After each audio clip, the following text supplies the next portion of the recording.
I'm prepared to come up substantially in the offer I mentioned. My house is not for sale at any price. Trouble? Oh, this gentleman doesn't seem to understand that when I say no, I mean it. Look, I'm just trying to do my job. Which is what, harassing people? The lady said no, she doesn't want to be bothered. Get out, mister. Coolidge, please get in touch if you change your mind. I won't. Oh, it's great timing, man. I was just about ready to get ugly. A metaphysical impossibility. You, get out of here. What's going on? It's all of a sudden these real estate vultures are circling around like this is the end of the road. You too? Yeah, a couple of weeks ago. Maybe I ought to go around the neighborhood and see if this is some kind of trend or something here. Okay, well, if you find out anything, let me know. I will. And what can I do for you, my friend? I need some answers, Mary May.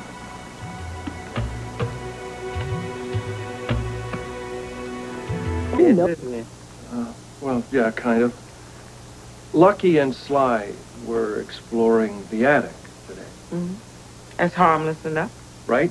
Seems like a harmless enough way to spend a rainy day. Mm-hmm. Laura and I moved all that stuff around up there, you know, but we didn't really look at it. I was going to box it up and bring it over to you. But, well, you know, things came up.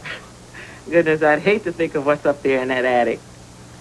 Mary May, there was a loaded gun up there. A gun? It went off. Oh, my God, I hope the boys Oh, no, I'm sorry. No, the boys are fine. Oh. The boys are fine. Good Lord. I'm sorry.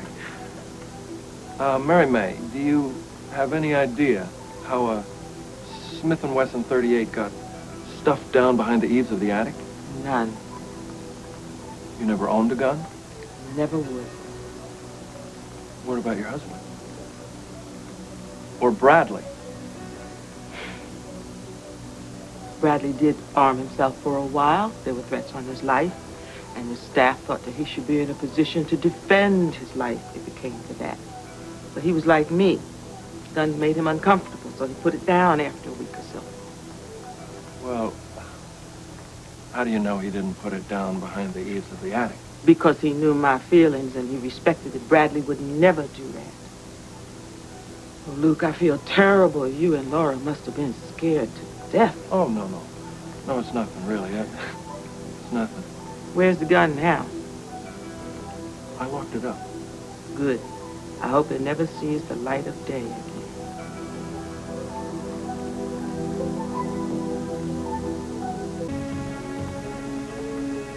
I find it incomprehensible that Bobby would be with Damien at a time like this. Are you sure?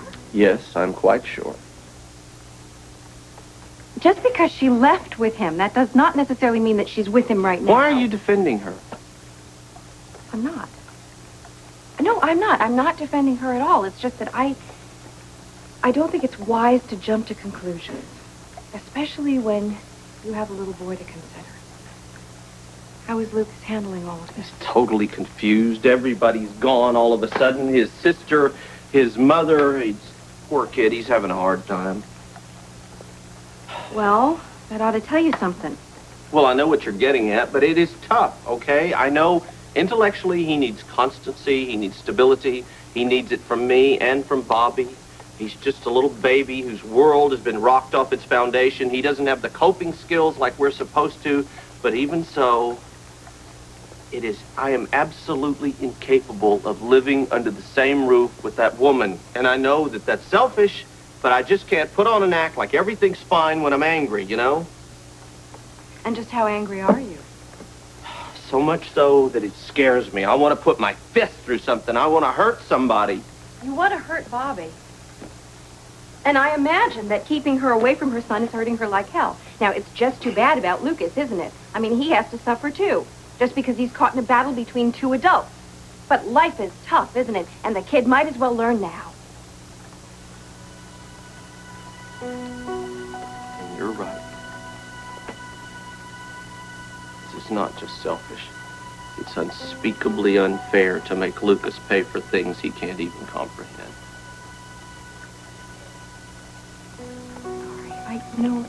I'm sorry about all of this. I really am.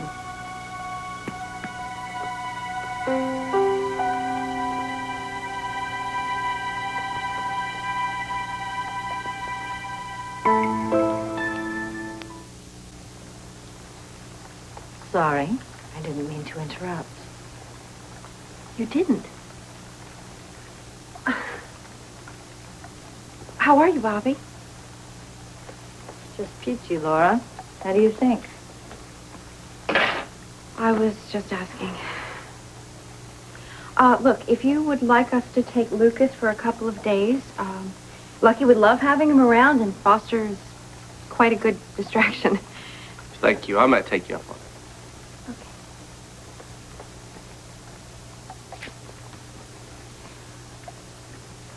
Bobby, I really am sorry about everything. I know. Thank you.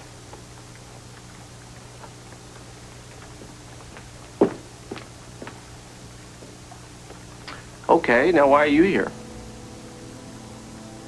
Because it's my home, Tony. And you may not put me out of it, nor deny me access to my child. We've been over this. And I don't accept your edict. So, unless you plan to physically remove me again, and I swear if you do, you will be sorry. And you don't come in here and threaten me because I'm not in the mood. Well, I'm not in the mood to be jerked around. I intend to live in my house, and I will get a court order if I have to.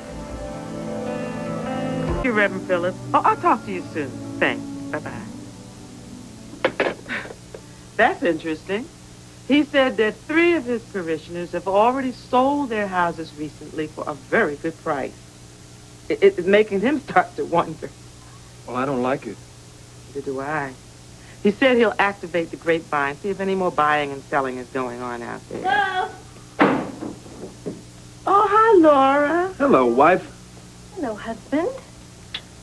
These are for you. Oh, thank you. Oh, they're beautiful. Thank you. You two just make yourself at home while I find a picture for these lovely flowers.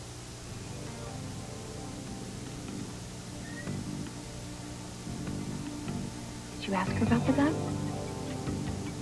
I think she lied.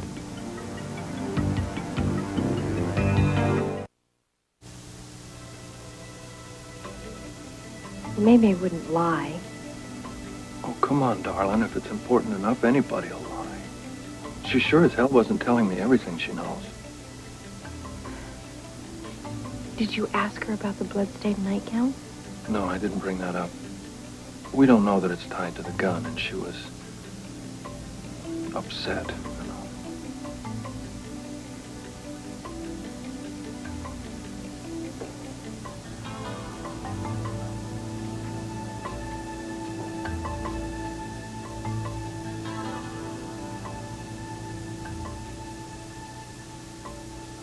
Luke, what do you make of all of this?